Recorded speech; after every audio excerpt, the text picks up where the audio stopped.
Shalom sahabat, hola anak-anak. Tahukah kita tanggal 1 Juni adalah Hari Anak Internasional. Itu dimulai ketika beberapa negara mengadakan konferensi di Jenewa atau Swiss tahun 1925. Mereka tengah membahas bagaimana kehidupan dan kesejahteraan anak-anak di seluruh dunia.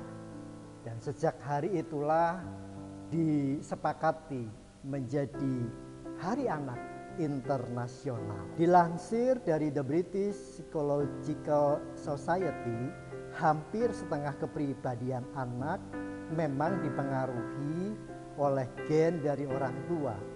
Namun emosional anak dipengaruhi oleh pola asuh dan kehangatan di dalam keluarga. Usia kanak-kanak merupakan masa perkembangan kepribadian yang paling pesat. Inilah waktunya orang tua menanamkan nilai dan contoh perilaku untuk menjadikannya pribadi-pribadi yang positif. Perilaku orang tua adalah faktor terbesar dalam perkembangan kepribadian anak. Apa yang dilakukan orang tua, itulah yang akan ditiru. Lalu bagaimana firman Tuhan berbicara kepada kita? Titus pasal 2 ayatnya yang ke-7 dikatakan, "Dan jadikanlah dirimu sendiri suatu teladan dalam berbuat baik. Hendaklah engkau jujur dan bersungguh-sungguh dalam pengajaranmu." Ada dua hal. Satu, keteladanan berangkat dari diri kita sendiri. Kita tidak perlu mencontohkan orang-orang yang hebat, orang-orang lain yang luar biasa. Tuhan membentuk kita, menciptakan kita secara unik. Cukup dari diri kita sendiri untuk menjadi teladan bagi anak-anak. Yang pertama. Lalu yang kedua, kita diingatkan bersungguh-sungguhlah dalam pengajaran. Artinya apa yang kita katakan seharusnya lah itu yang kita lakukan. Itulah keteladanan. Kita diundang untuk menjadi role model bagi anak-anak. Siapkah kita menerima panggilan Tuhan?